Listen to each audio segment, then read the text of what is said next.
The courtroom smelled of old wood and broken dreams, and Maria Castellano sat in the back row watching her life dissolve into legal language she barely understood. The judge's voice droned through the small county courthouse in Riverside Falls, Virginia, each word landing like a hammer on the last nail in a coffin her father had spent 40 years building. 30 days, the judge said, his eyes not quite meeting hers. The court grants you 30 days to satisfy the debt or vacate the property. 30 days. 1 month to find $50,000 or lose the ranch that had been in her family for 3 generations. The ranch where her father had taught her to ride before she could walk, where he'd died of a heart attack 2 years ago while fixing a fence line, where her 12-year-old daughter Sophia still ran to the stables every morning looking for the grandfather who'd never teach her anything again. Maria's hands clenched in her lap, nails digging into her palms. She had 3 jobs already: waitressing at the diner in town, cleaning houses on weekends, doing bookkeeping for local businesses at night after Sophia went to bed. It still wasn't enough. The medical bills from her father's final hospital stay had drained everything, and the ranch generated almost nothing now without the cattle they'd had to sell off last year. Outside, Sophia waited in their old truck, the one that barely started anymore, the one Maria had planned to sell today to buy maybe another week. Through the courthouse window, Maria could see her daughter's face pressed against the glass, hopeful in the way only children could be when they didn't yet understand that hope required more than wanting. The bankruptcy attorney, a kind woman named Janet who was working for almost nothing, touched Maria's shoulder. "I'm sorry. We fought as hard as we could." Maria nodded, unable to speak past the stone lodged in her throat. She walked out of the courthouse into October sunshine that felt too bright, too cheerful for the death of everything she'd been trying to preserve. Sophia looked up as Maria climbed into the truck. "Mom? We've got 30 days, baby." Maria tried to smile, tried to be what her father had always been: steady, unbreakable, someone you could lean on when the world got too heavy. "We'll figure something out." But she had no idea what that something could be. The livestock auction was being held at the county fairgrounds, 20 miles outside Riverside Falls. Maria had driven there planning to sell the truck to a dealer who'd promised her $500 for it. Not much, but enough to buy a week of groceries and keep the electricity on a little longer. But the dealer took one look at the truck's condition and dropped his offer to $200. "That's robbery," Maria said, her voice flat. The dealer shrugged. "That's business. Engines shot. Transmission's failing. I'm being generous." Maria walked away before she said something she'd regret. Sophia followed silently, her small hand finding Maria's, and they wandered toward the auction pens where hundreds of horses stood waiting for their fate. Most were old, unwanted, headed for slaughter because they'd outlived their usefulness to owners who saw them as property rather than living creatures with hearts that still beat and eyes that still hoped. The smell hit Maria first: manure and fear and the particular desperation of animals who sensed what was coming. Sophia's grip tightened on her hand, and Maria was about to suggest they leave when she saw her. An old mare, maybe 20 years or more, standing in a pen by herself. Gray coat dull and patchy, ribs showing through skin stretched too tight, hip bones jutting at angles that spoke of months without proper feed. But it was her eyes that stopped Maria cold. Dark eyes, gentle eyes that looked so much like her father's in those final hospital days, tired but dignified, scared but still somehow trusting that someone might care enough to help. "Mom, look at her," Sophia whispered. "She's so sad." The auctioneer's voice crackled over the loudspeaker. Lot 47, Mare, approximately 22 years old. Starting bid $10. She's headed for the meat truck, folks. $10 to save yourselves the trouble of feeding her through winter. Laughter rippled through the small crowd of buyers, mostly kill buyers who purchased horses by the pound to ship to slaughter facilities across the border. $10. That's what this mare's entire life had been reduced to. A price less than a decent meal. Maria's hand shot up before her brain caught up with her heart. 15. The auctioneer blinked. We have 15. Any other bids? Silence. The kill buyers weren't interested in competing over a horse so old and thin. They'd find younger stock, horses with more meat on their bones, better profit margins. Sold to number 73 for $15. Maria stood there as the reality of what she'd just done sank in. She'd spent $15 she didn't have on a horse she couldn't afford to feed, couldn't house properly, couldn't justify to anyone, including herself. But when she looked at Sophia's face, lit up with the first real joy Maria had seen there in months, she couldn't regret it. They loaded the mare into a borrowed trailer, gentle despite her obvious fear. Maria had called Tom, her father's old friend who still worked as a large animal vet, and he'd agreed to let her borrow his equipment if she promised to pay him back when she could. The mare loaded surprisingly well for an animal that had been through who knew what. She stood in the trailer shaken but quiet, her dark eyes watching Maria with something that might have been cautious hope. "What are we going to name her?" Sophia asked as they drove the long way home, unable to afford the gas for the highway. Maria thought about those eyes, about the unexpected sweetness of the mare's temperament despite everything she'd obviously endured, about needing something in her life that wasn't bitter and hard. "Dulcie," she said. "It means sweet." Sophia smiled and pressed her face against the truck window, watching the trailer behind them like she was afraid Dulcie might disappear if she looked away. They reached the ranch as the sun was setting, painting the old barn and sagging fences in gold that made everything look better than it was. The property was 60 acres of Virginia hill country, beautiful but expensive to maintain, especially when you were doing it alone with no money and no help. Getting Dulcie unloaded took patience and soft words, but eventually she stood in the barn's largest stall, surrounded by fresh hay Maria had bought on credit from the feed store owner who'd known her father and took pity on her. The mare ate like she couldn't believe the food was real, and Maria's heart broke a little more watching her. Tom arrived an hour later, his vet bag slung over one shoulder, his weathered face kind in the way of men who'd spent their lives caring for animals.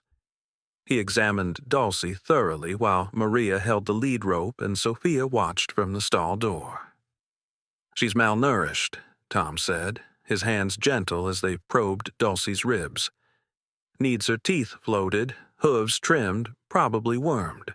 Got some saddle sores here that need treating." He paused, his fingers touching the Dulcie's left hip. "Interesting brand."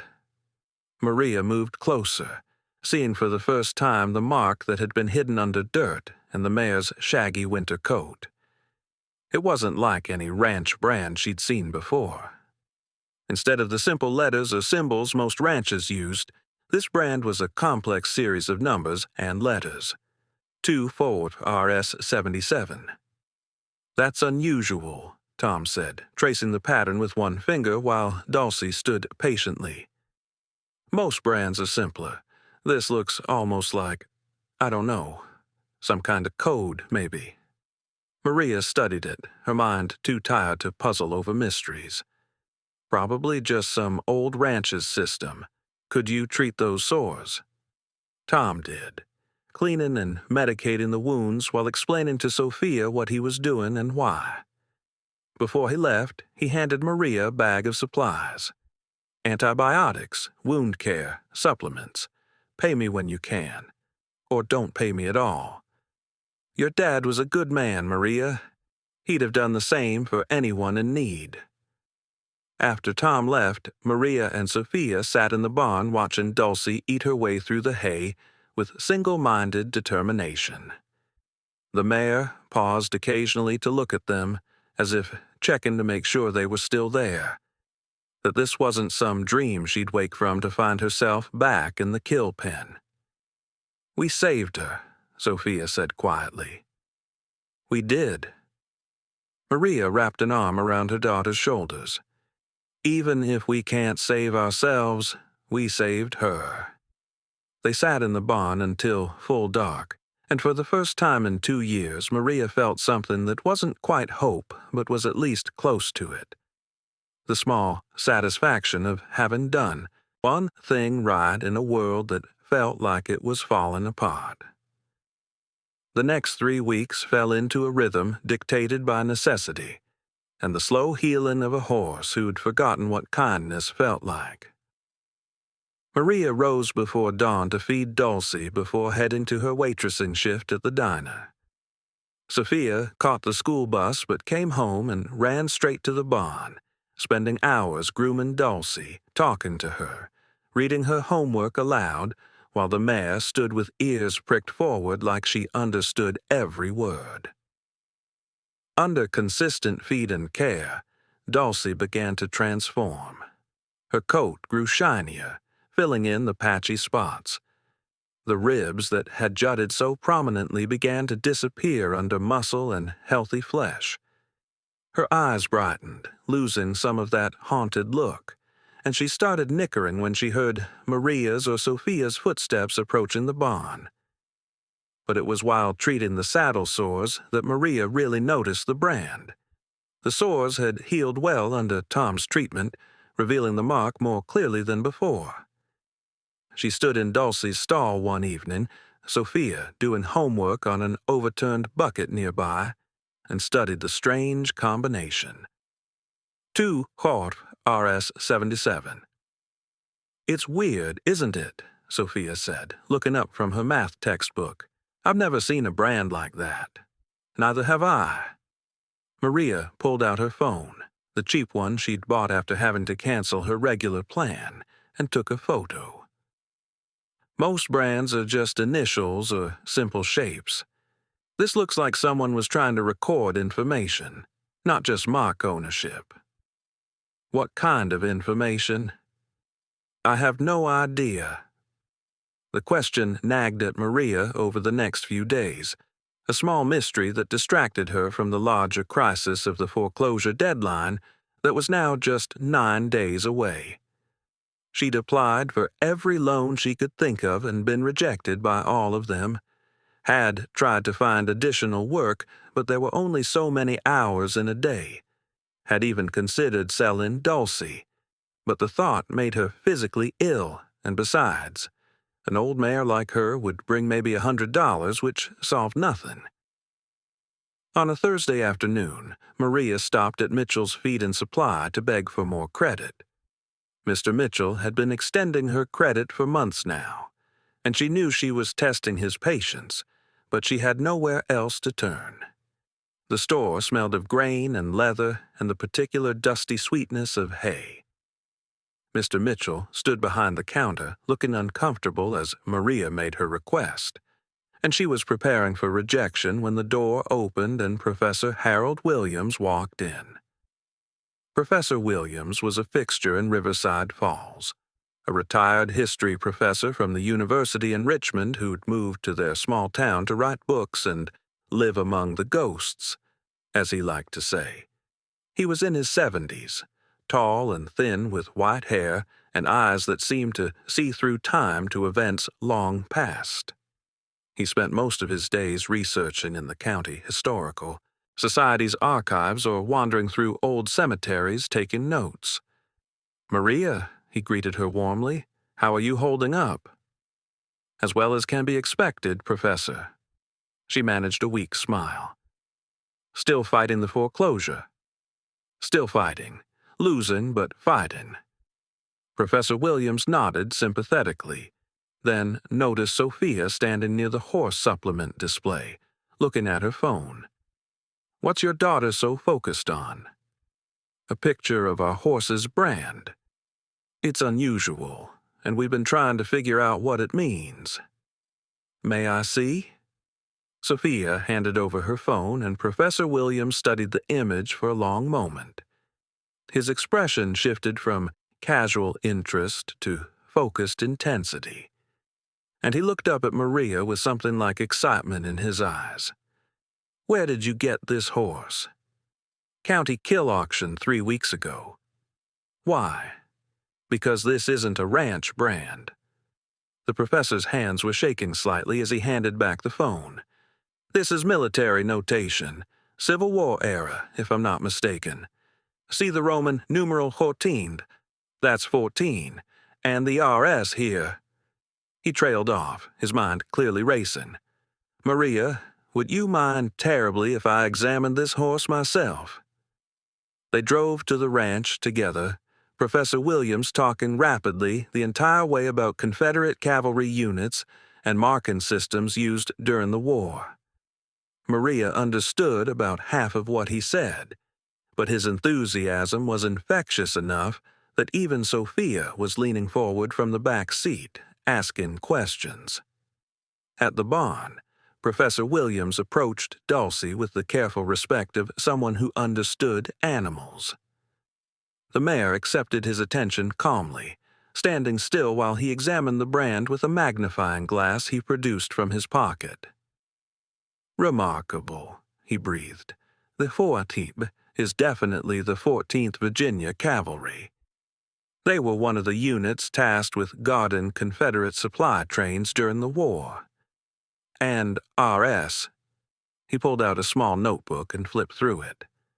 RS was the notation used by regimental surveyors for marking reference points. "Reference points for what?" Maria asked. "That's the question, isn't it?" Professor Williams straightened, his eyes bright with the thrill of discovery. The 14th Virginia Cavalry disappeared in late 1864 under mysterious circumstances. According to military records, they were transporting something valuable when they vanished. The official story was that they were ambushed and killed, but their bodies were never found. Neither was whatever they were guarding. Sophia's eyes widened. Like treasure? Possibly. The Confederacy moved a lot of valuable material toward the end of the war, trying to keep it from Union forces. Gold, silver, important documents. Most of it was never recovered. He looked at Dulcie with new appreciation. And if they used horses to mark locations, you think the numbers on Dulcie's brand are coordinates? Maria felt her pulse quicken despite herself. Not coordinates exactly, more like a surveyor's notation system. The 2 could be a distance measurement. The 77 could be a bearing or another distance. If we could find the other reference points. He pulled out his phone. "Maria, I have access to the County Historical Society's archive.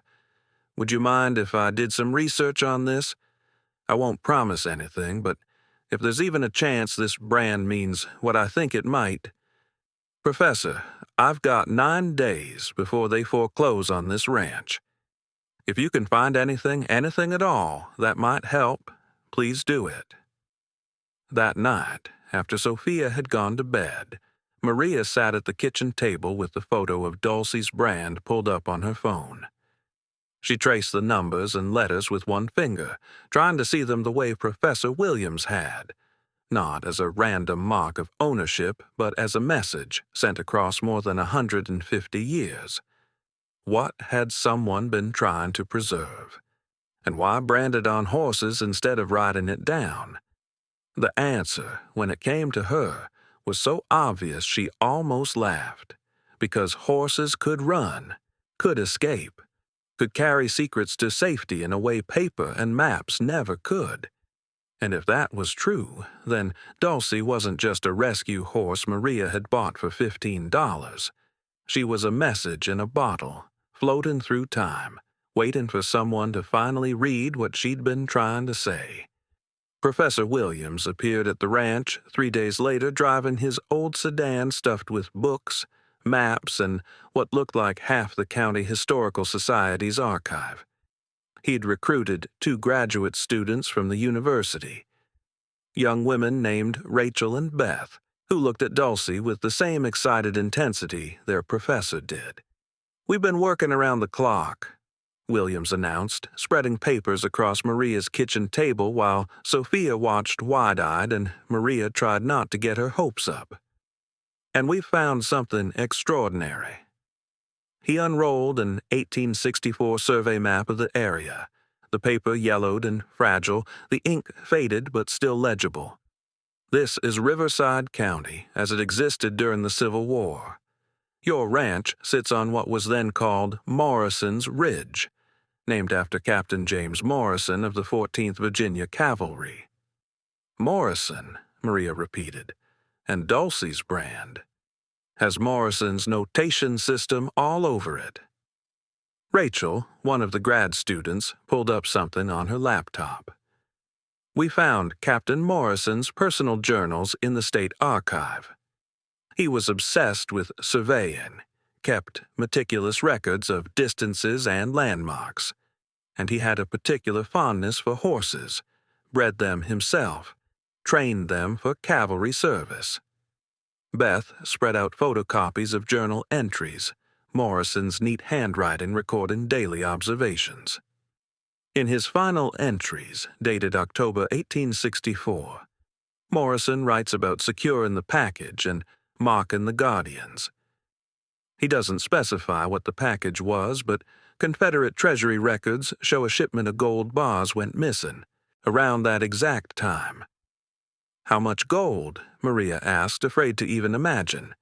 "Approximately $50 million in today's value." The kitchen fell silent except for the old clock ticking on the wall. 50 million. The number was so large it didn't feel real. Maria thought about the $15 she'd paid for Dulcie and felt slightly hysterical laughter bubbling up in her throat. "You think the gold is buried on my property," she said flatly. "We think it's possible." Professor Williams pulled the survey map closer. "Look at this. Morrison marked several cave systems in this area. The 14th Cavalry knew this terrain intimately. If they wanted to hide something valuable, the caves would be perfect. And if Morrison marked the locations on his horses, then Dulcie's brand is a map." Sophia's voice was barely a whisper. "To buried treasure.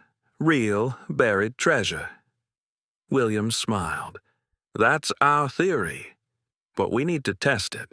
We need to take these numbers, 244 RS 77, and see if they correspond to actual locations on your property. Rachel brought ground-penetrating radar equipment. With your permission, we'd like to start searching." Maria looked around her kitchen, at the peeling wallpaper she couldn't afford to replace, at the ancient refrigerator held together with duct tape, at the stack of bills on the counter that represented debts she'd never be able to pay. She thought about the foreclosure notice in her desk drawer and the 6 days she had left before losing everything. "Search wherever you want," she said. "I got nothing to lose." They started the next morning, using the survey map and Morrison's notation system to identify potential sites. The 2 in Dulcie's brand appeared to represent 200 paces, the standard Confederate military pace of approximately 30 inches. The RS marked a surveyor's reference stone, of which 3 still existed on Maria's property, and the 77 indicated a bearing of 77 degrees from true north. "It's ingenious," Williams explained as they trudged across the property with Rachel's ground-penetrating radar equipment. "Morrison created a system that would only make sense to someone who understood Civil War surveying techniques and had access to his original reference points. He was encoding locations in plain sight, on animals that could be sold or moved, scattered across the region. "How many horses did he mark?" Maria asked. "His journals mention 12. Dulcie makes the first one we've found. The others could be anywhere, or they could have died unmarked and unrecognized decades ago." They worked systematically, following the bearing from each reference stone, counting out paces, scanning the ground with equipment Maria didn't understand but desperately hoped would show them something.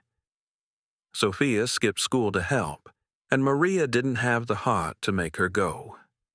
This felt more important than math class, more important than anything except maybe breathing.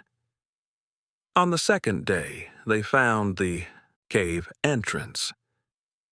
It was hidden behind a rockfall on the eastern edge of Maria's property, in a section she rarely visited because it was too steep for cattle and too far from the barn to be practical. But when they cleared away the rocks and brambles, they found an opening just wide enough for a person to squeeze through. "This is it," Williams said, his voice trembling with excitement. "This matches Morrison's description exactly. A cave system facing east, approximately 200 paces from the northern reference stone, bearing 77 degrees. They needed proper equipment, flashlights, rope, safety gear. Tom the vet provided some of it, sworn to secrecy. Williams called in favors from his academic colleagues to get the rest.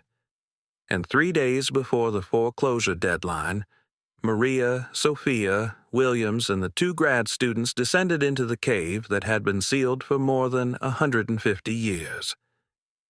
The cave was larger than expected, opening into a chamber that showed signs of human use. Old fire marks on the walls, the remnants of what might have been wooden supports, the particular silence of a place where important things had happened long ago. And in the back, behind a collapse of rock and earth, they found him. The Confederate soldier lay as he'd fallen, uniform rotted away but buttons and belt buckle intact. His skeletal hand still clutched a leather journal, and beside him, protected by the dry cave air in the soldier's final resting position, were wooden crates marked with Confederate Treasury seals. Professor Williams's hand shook as he carefully opened the journal, its pages brittle but legible. "This is Morrison," he whispered. "Captain James Morrison. Listen to this. October 15th, 1864. The war's lost, though Richmond won't admit it. I've hidden the Treasury gold in the cave as instructed, but I can't leave it unmarked. If the Confederacy falls, someone must be able to recover these funds.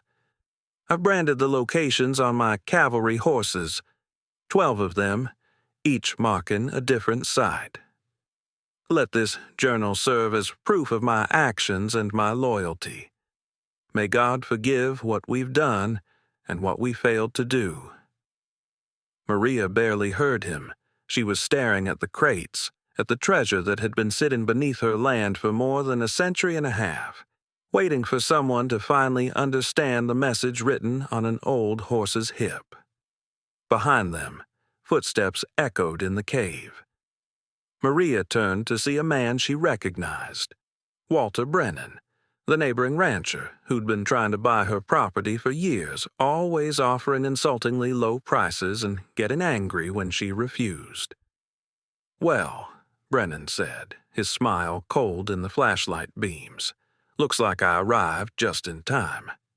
Walter Brennan stood at the cave entrance with 3 men Maria didn't recognize, 2 lawyers in expensive suits and someone who looked like hired muscle. He held a folder of documents that he'd clearly been waiting for the right moment to produce. "I hate to interrupt your little treasure hunt," Brennan said, his voice dripping with false courtesy, "but I think you'll find that this cave system is actually on my property, or rather on property that belongs to my company as of this morning."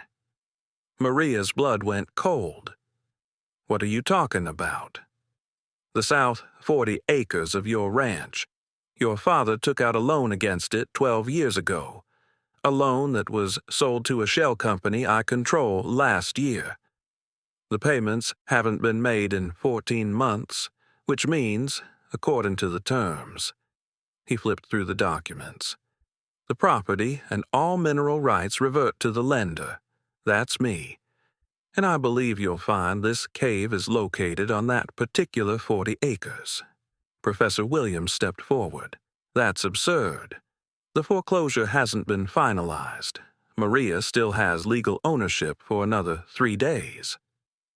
Of this particular loan, yes, but the South 40 has different terms, different deadline, and that deadline passed last week. Brennan's smile widened. I took the liberty of filing the claim this morning. Everything legal and proper. So, whatever's in those crates, gentlemen and ladies, belongs to me now. Maria felt the world tilting underneath her. She'd been so focused on the main ranch loan that she'd completely forgotten about the second mortgage her father had taken out during her mother's cancer treatment, the one against a section of land he'd sworn he'd never lose. The payments had been small enough that they'd gotten lost in the shuffle of other bills, and she'd missed them. Had been missing them. And now, "You can't do this," Sophia said, her young voice fierce. "We found it. Dulcie led us here." "Dulcie's just a horse, sweetheart, and horses don't own property." Brennan gestured to his men. "I'm going to ask you all to leave now while we secure this site. Any attempt to remove artifacts will be considered theft." Tom had appeared at the cave entrance, his face grim. "There's a problem, Brennan. You filed your claim this morning, but Maria and the professor registered this site as a historical find with the State Archaeology Board last night. That means it's under state protection, pending proper excavation and documentation." "On whose authority?" Brennan demanded. Williams smiled. "Mine.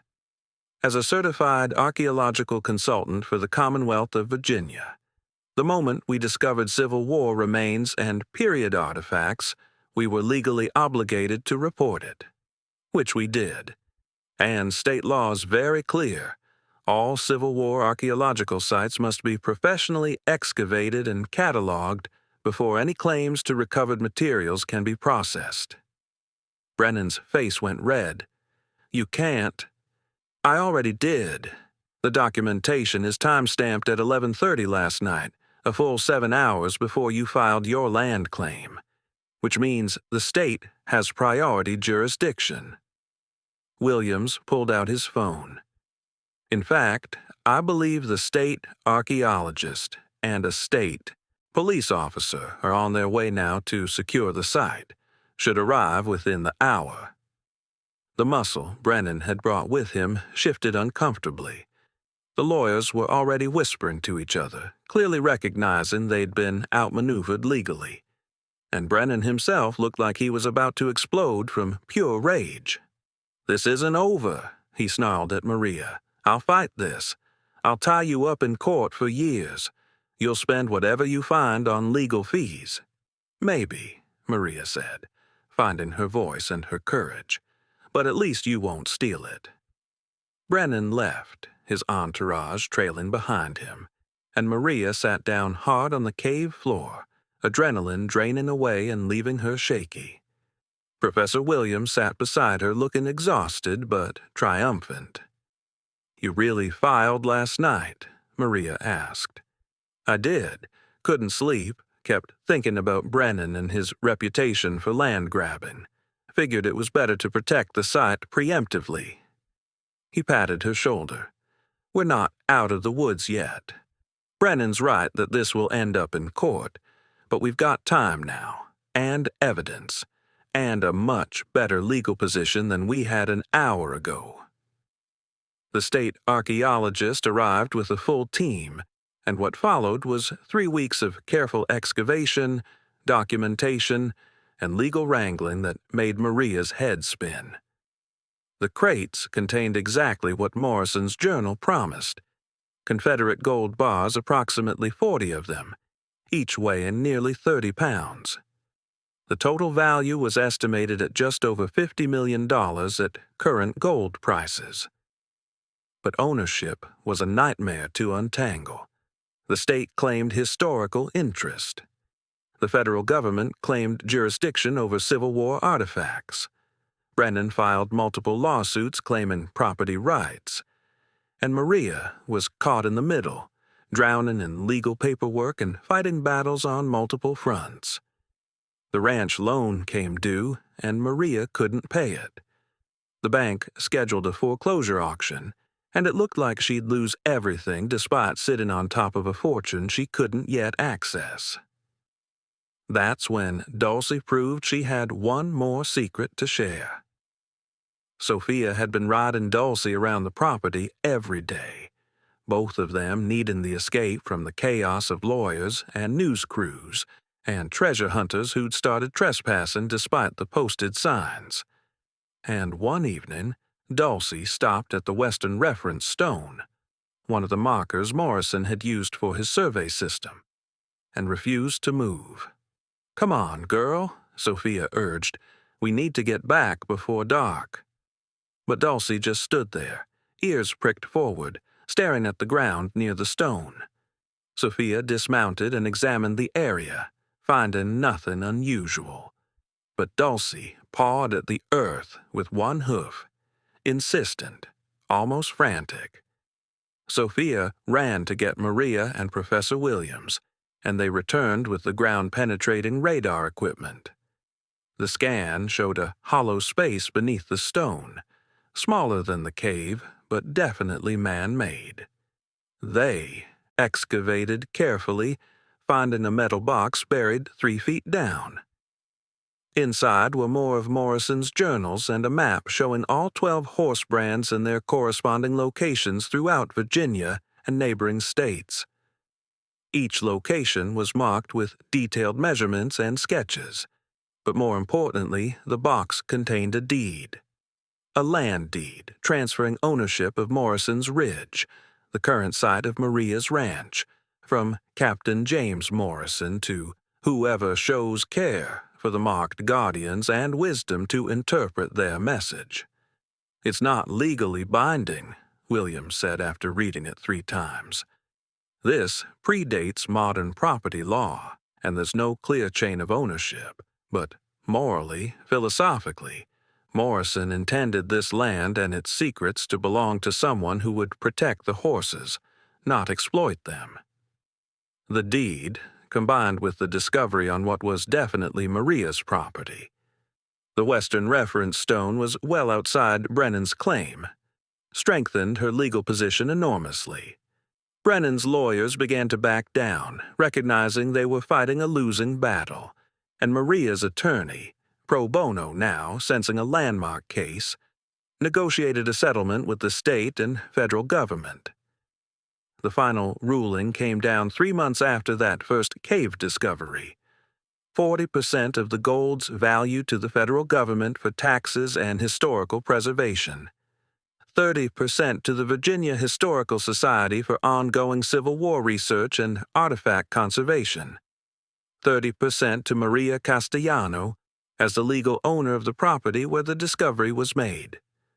Maria's share came to $15 million. $15 million. For a horse she'd bought for $15. But the money was almost beside the point by then.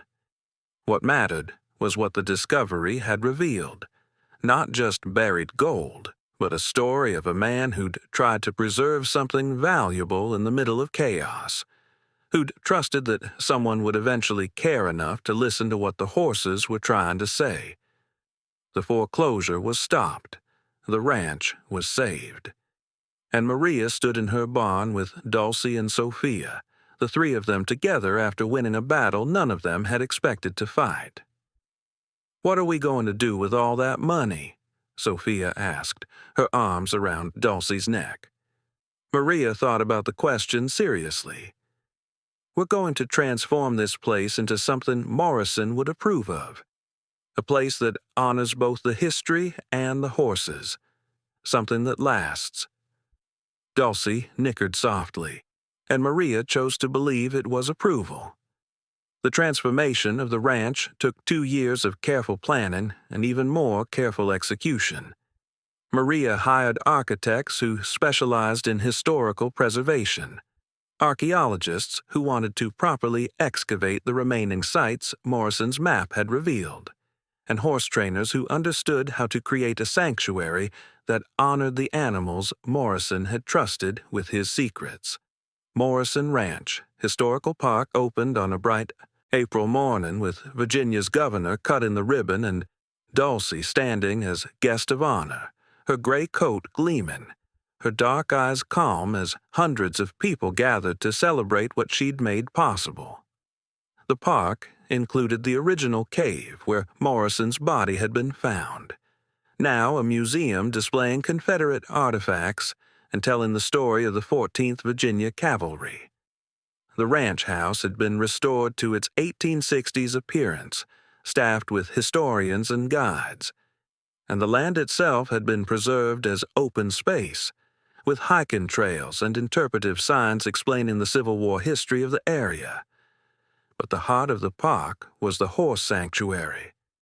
Maria had used part of her fortune to purchase 50 acres of adjoining land, creating a refuge for retired horses, rescue horses, and horses who'd outlived their usefulness in other people's eyes.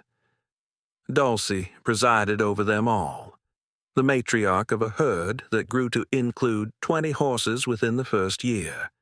Sophia, now 14, had become the park's youngest junior historian.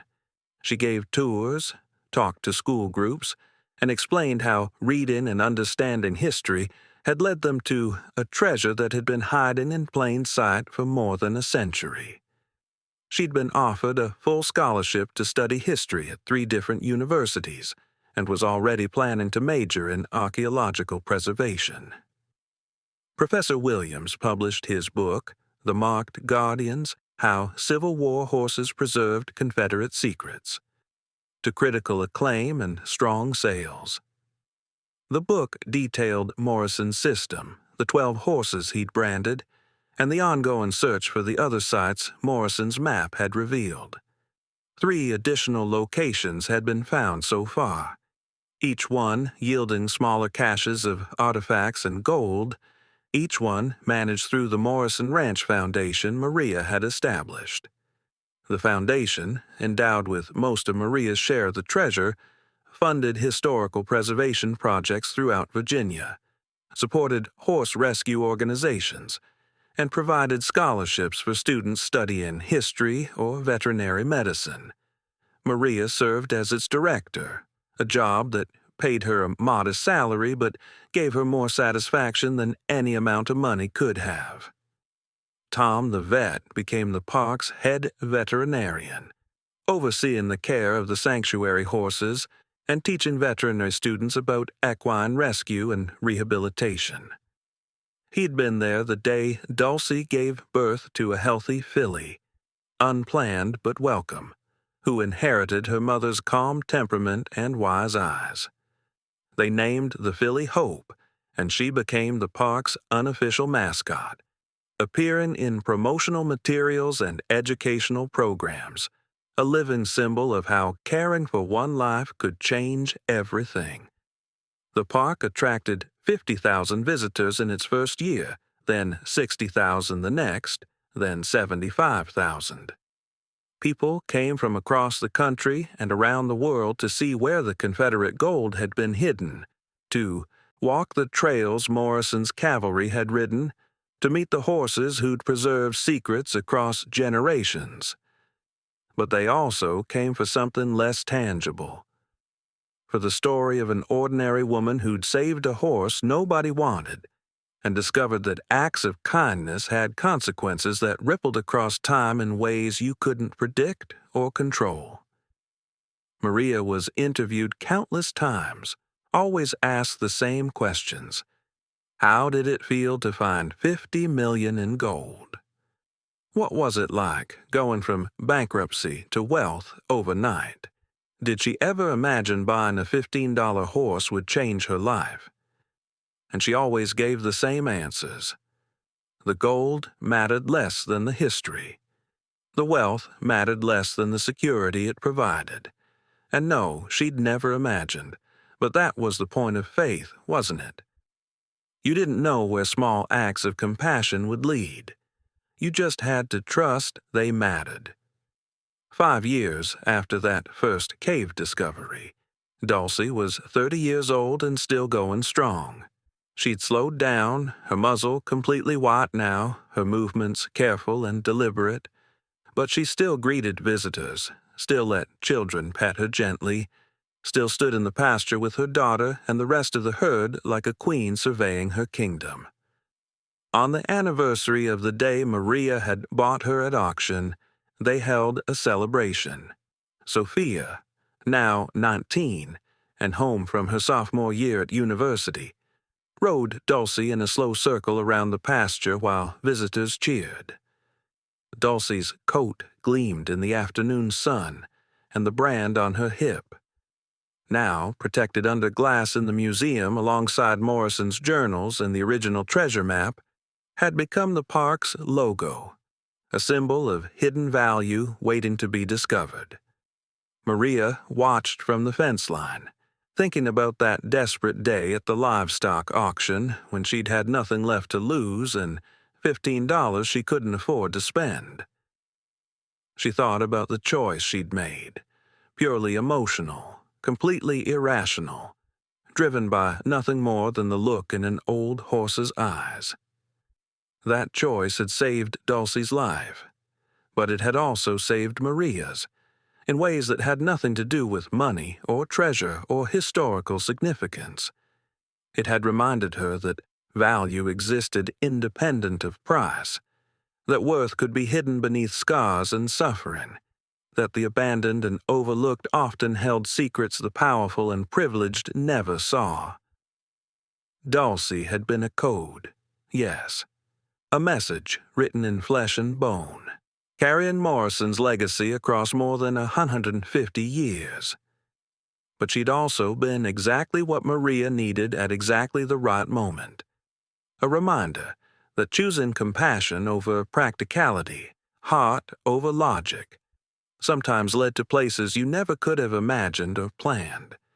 The celebration wound down as the sun set, visitors heading home with Morrison Ranch souvenirs and stories to share. Sophia returned Dulcie to her pasture, the old mare moving slowly to join her daughter and the rest of the herd. They grazed together in the golden evening light, and Maria stood watching them until the sky turned dark and the first stars emerged. Professor Williams joined her at the fence. "You ever regret it?" he asked. "Giving so much of the treasure to the foundation instead of keeping it for yourself?" Maria thought about the question. She lived comfortably now, not wealthy by some standards, but secure in ways she'd never been before. She had meaningful work, a daughter who was thriving, a ranch that would last for generations, and the knowledge that she'd helped preserve something important. "No regrets," she said. "The treasure was never really mine anyway. It belonged to Morrison, to history, to everyone who cares about preserving the past for the future. I just happened to be the person who found it. Because you bought a $15 horse. Because I bought Dulcie," Maria corrected. "She was never about the price. She was about the choice." William smiled and clapped her shoulder before heading to his car. Maria stayed a while longer, listening to the horses settle for the night, their soft sounds of contentment carrying across the pasture. Somewhere in the darkness, Dulcie nickered once, a sound of peace, of safety, of a life well lived after the world had decided she was worthless. And Maria answered with her own quiet words, spoken to the night and the stars and the history that still whispered through this land. "Thank you for everything, for trusting me with your secrets, for choosing to survive long enough to share them. The horse didn't answer, couldn't answer. But in the silence that followed, Maria felt something settle deep in her chest, a sense of completion, of purpose fulfilled, of small acts of kindness rippling outward into consequences beyond measure. She'd saved a horse, and the horse had saved her, and together they'd uncovered a treasure that was about so much more than gold, about the value of compassion, the importance of preservation, the power of choosing to care for broken things until they could heal. That was the real code Morrison had left behind, not the numbers and letters branded on horses' hips, but the principle that caring for the abandoned and overlooked would always lead to discoveries the callous and indifferent would never make. Maria walked back to the ranch house, leaving the horses to their peaceful night, carrying with her the certainty that every choice mattered, every act of kindness counted, and that sometimes the most valuable treasures came disguised as things the world had decided weren't worth saving. Behind her, Dulcie stood in the pasture with her daughter beside her, 2 lives preserved against all odds, their existence a testament to the truth that worth had nothing to do with price and everything to do with the courage to see value where others saw only burden. The stars wheeled overhead, the land held its secrets and its stories, and the horses kept watch through the night, guardians still of mysteries both revealed and yet to be discovered, markers of a history that lived on in every gentle touch, every act of compassion, every choice to save what the world said wasn't worth the trouble. $15, 15 million. In the end, both numbers meant the same thing, that the value of a life couldn't be measured, only honored, and that was the greatest treasure of all,